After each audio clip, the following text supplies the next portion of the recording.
అండి, నమస్తే. Welcome to my channel. ఈరోజు మన ఛానల్లో కాజు మఖనా మసాలా కర్రీ చూపిస్తున్నానండి. ఇది చాలా చాలా హెల్త్కి చాలా మంచిదండి ఈ కర్రీ. ఎందుకంటే మఖనా మనకి చాలా హెల్త్కి మంచిది. ఈ కర్రీ ఎలా చేసుకోవాలో ఇప్పుడు మీకు చూపిస్తాను.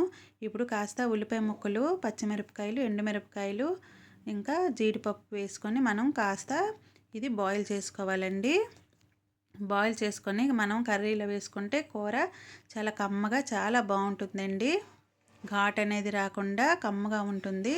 ఇప్పుడు ఇది బాయిల్ అయ్యిందండి. ఇప్పుడు ఇది చల్లారి పెట్టుకోవాలి వడబెట్టుకున్నాక. ఇప్పుడు మనం కళాయిలో కాస్త ఆయిల్ వేసుకొని మనకి కూరకి సరిపడా కాజు వేసుకొని మనం వేయించుకోవాలి. ఈ కాజు అనేది కాస్త గోల్డెన్ కలర్గా వస్తే చాలు. గోల్డెన్ కలర్గా వచ్చే వరకు వేయించుకొని మనం ఈ కాజుని తీసి పక్కన పెట్టుకోవాలి. ఇప్పుడు అదే కళాయిలో మనం మఖనా కూడా వేసుకొని ఇది కూడా కాస్త వేయించుకోవాలి. చూసారు కదా, కొద్దిగా క్రంచీగా వచ్చే వరకు మనం వేయించుకుంటే బాగుంటుంది. ఒక్కటి మీకు చూపిస్తున్నాను చూడండి, ఇలా క్రంచీగా రావాలి.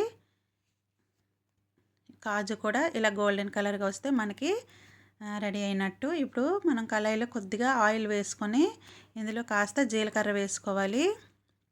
జీలకర్ర కాస్త వేగాక అల్లం వెల్లుల్లి మనం గుండగా తరుపుకొని వేసుకోవాలండి.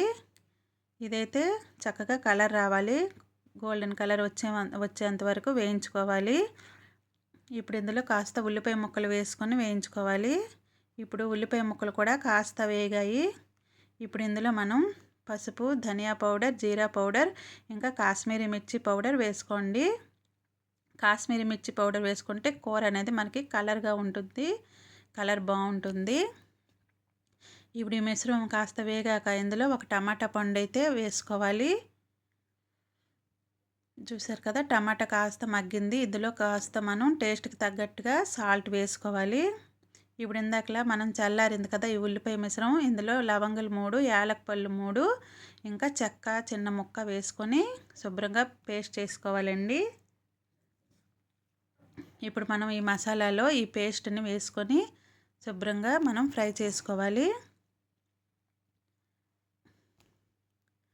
చూసారు కదా, ఇప్పుడు ఈ మిశ్రమాన్ని బాగా కలిసేటట్టు బాగా ఫ్రై చేసుకోవాలి. మనకి ఆయిల్ అనేది పైకి తేలిందంటే మనకి ఈ మసాలా బాగా వేగినట్టు అనమాట. చూసారు కదా, కొద్ది కొద్దిగా ఆయిల్ పైకి తేలుతుంది. ఇప్పుడు మనకి రెడీ అయినట్టు. ఇప్పుడు ఇందులో మనం ఇందాక ఫ్రై చేసుకున్నాం కదా జీడిపప్పును వేసుకోవాలి.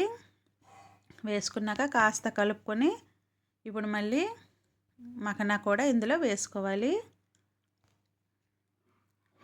ఇప్పుడు వీటన్నిటిని బాగా కలుపుకోవాలండి. ఇప్పుడు ఇందులో మనం కొద్దిగా కస్తూరి మేతి, ఇంకా ఫ్రెష్ క్రీమ్ కొద్దిగా వేసుకోవాలి.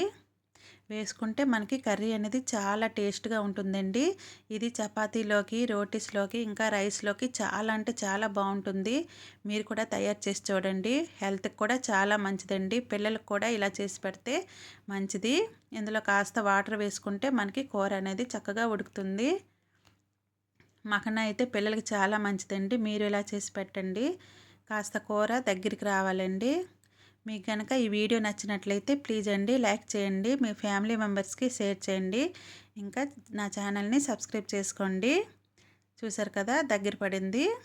ఇప్పుడైతే మనకి కూర అనేది రెడీ అయిపోయిందండి.